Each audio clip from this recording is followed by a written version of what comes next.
time to fuel your business success. Welcome to Harmonious at Lunch. We're bringing you bite-sized advice and expert conversations to drive clarity and growth 5 days a week.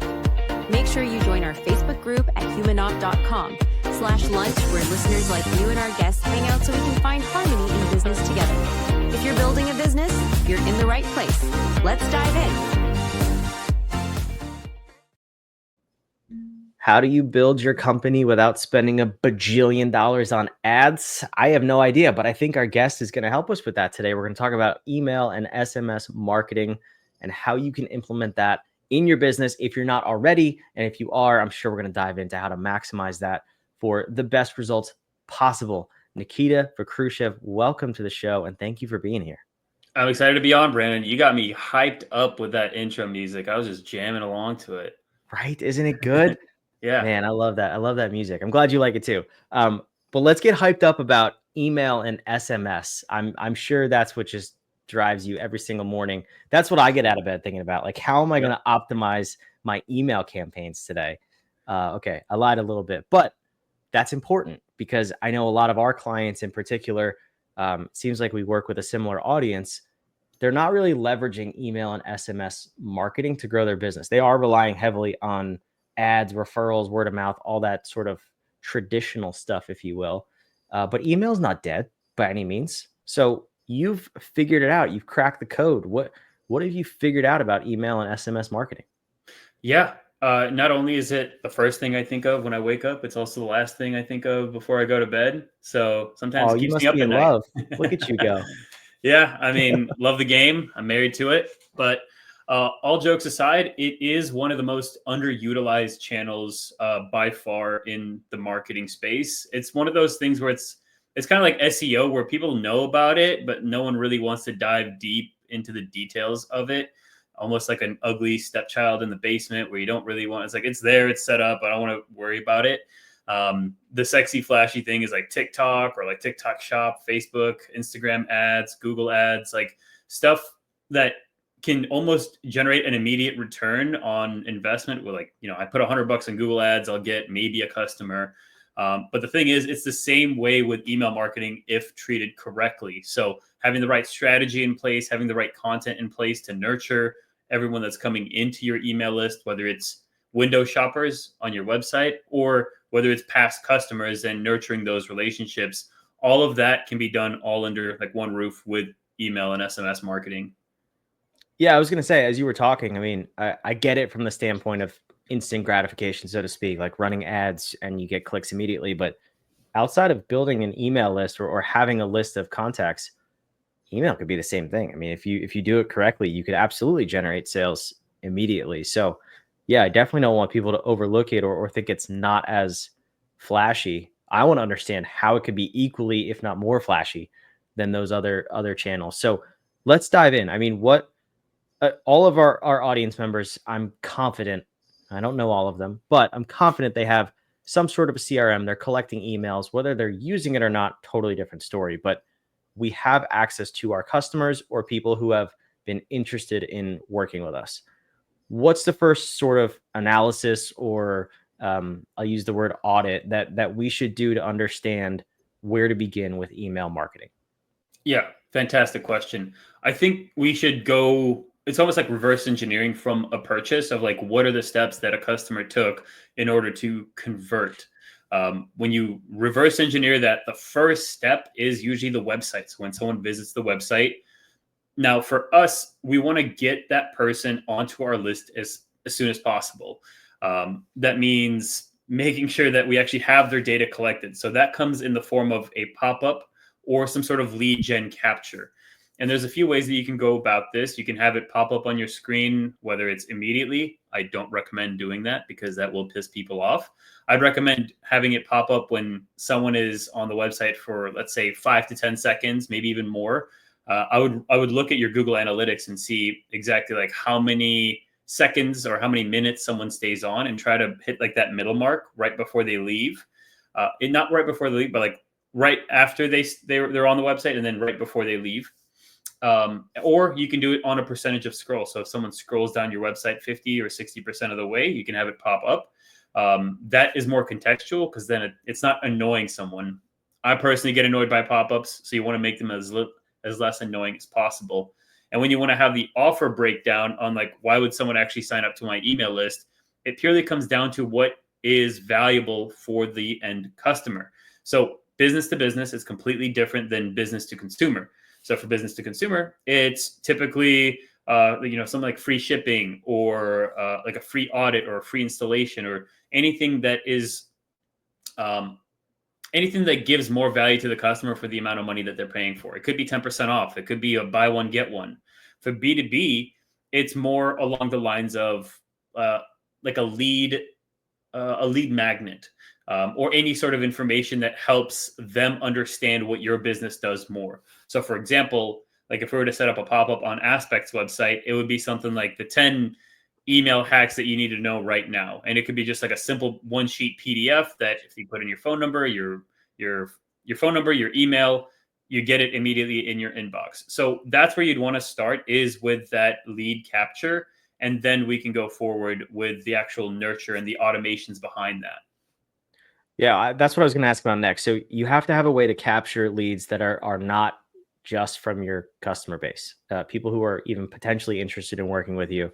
So let's say we have that, or at least if you don't, now you know to set that up. But we have that, which leads to the nurturing sequence. Can you give me the sort of the high level of, roughly speaking, what types of different email campaigns should a business have set up alongside of the nurturing campaign? And then I want to dive back into that. But broadly speaking, what are the different campaigns that should be set up in a business?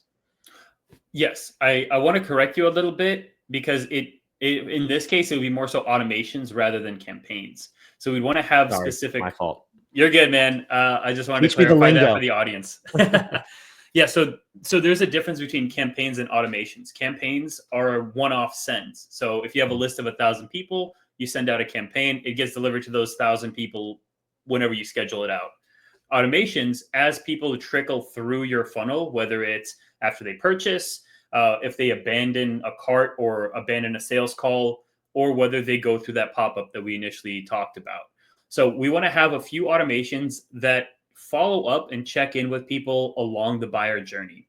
So the best example I can offer you is, let's say you're shopping for, let's say, a brand new mouse for your office. You're on Logitech's website, you get added to that like you submit your email for a pop-up, get 10% off.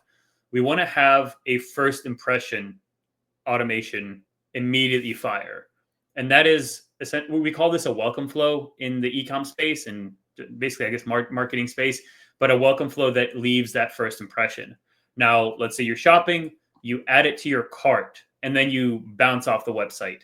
Then we would have an abandoned cart automation. So it follows up with you like, hey, you added this to cart.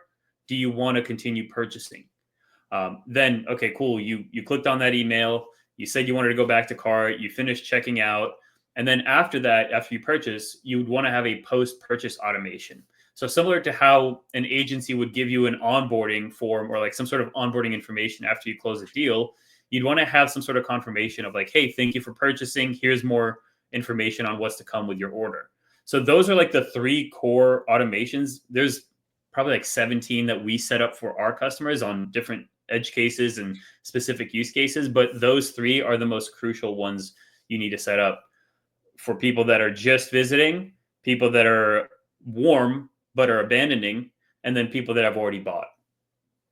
Okay, I like that. That makes sense. So let's go back to the nurturing automation.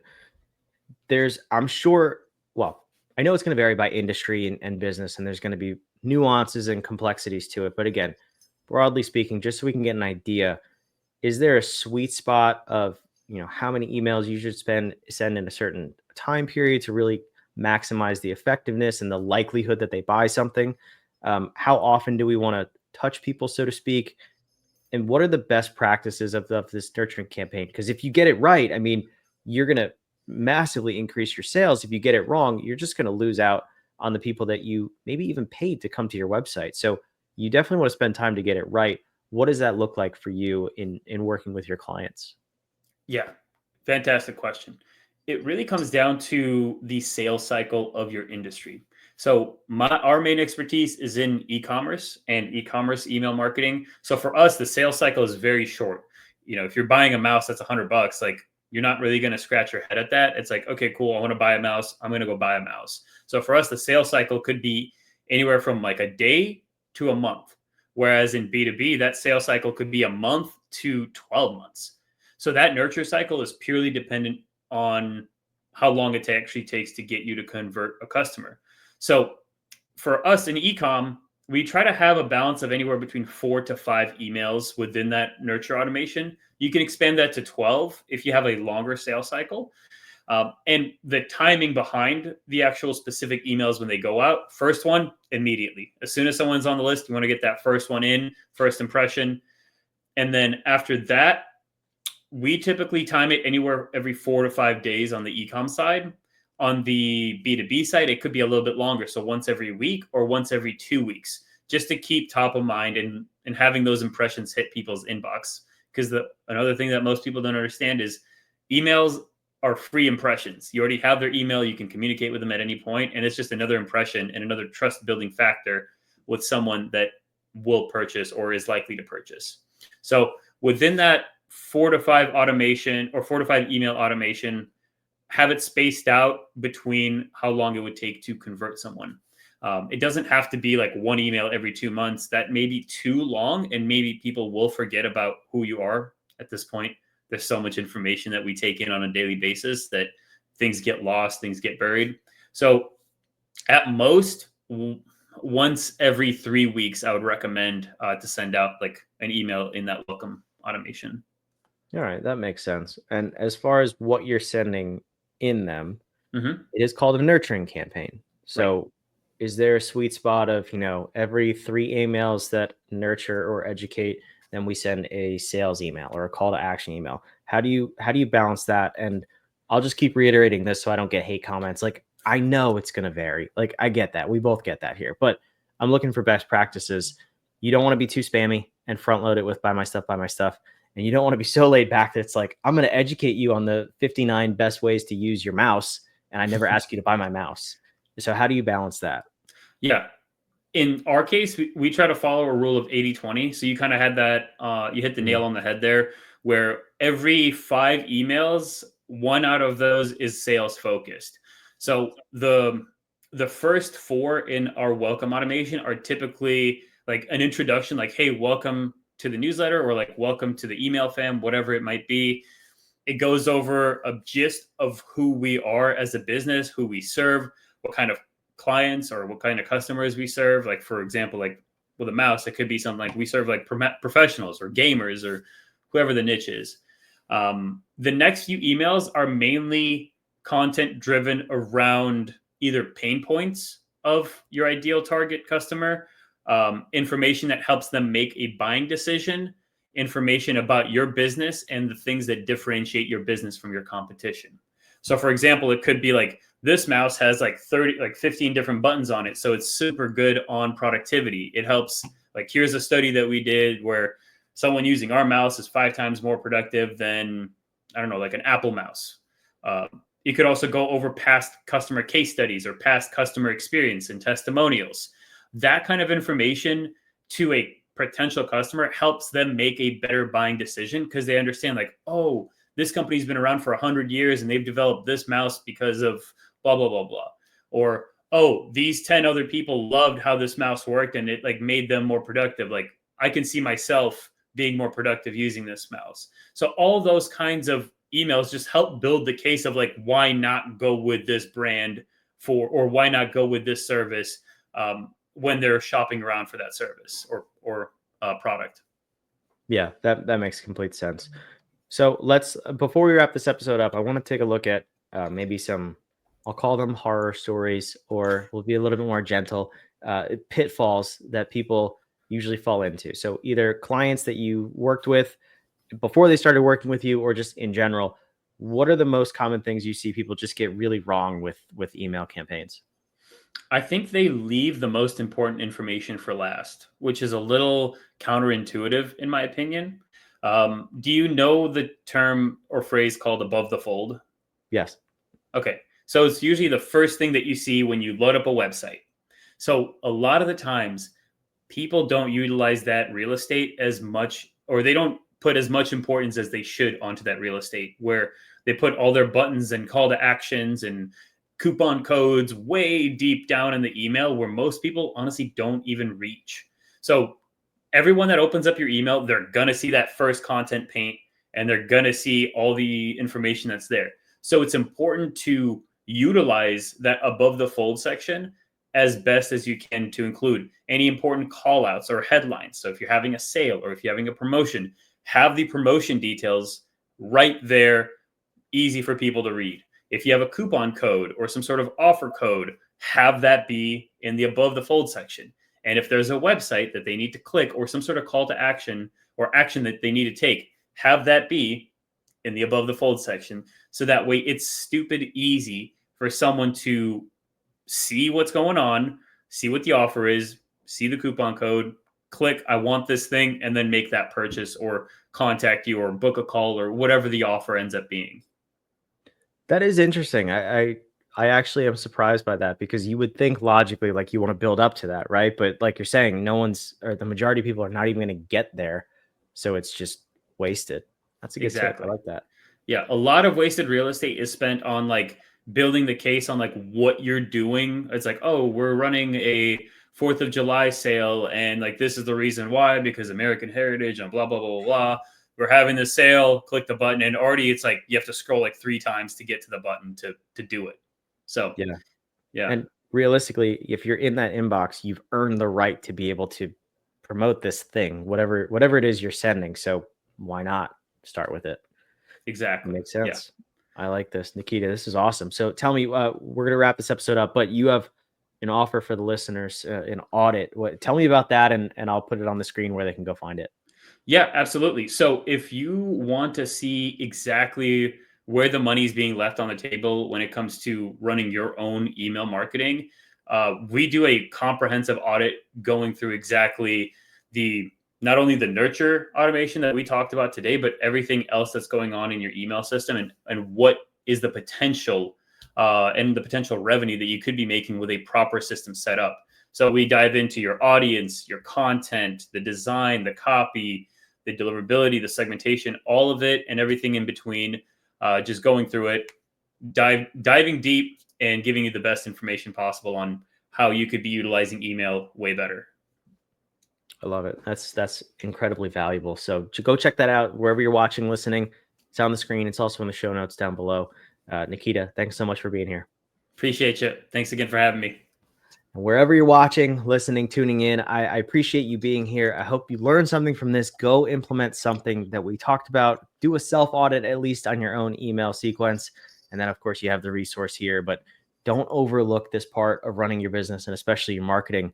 If we haven't convinced you yet, well, go outside of the rock you're living under and re-listen to this episode. But we'll see you on the next episode of Harmonious at Lunch. Thanks for being here. Another episode of Harmonious at Lunch in the books. I hope this episode made you think and you grabbed some actionable ideas to propel your business. Don't forget to like, comment your takeaways, and subscribe wherever you're listening so we can help more entrepreneurs just like you achieve harmony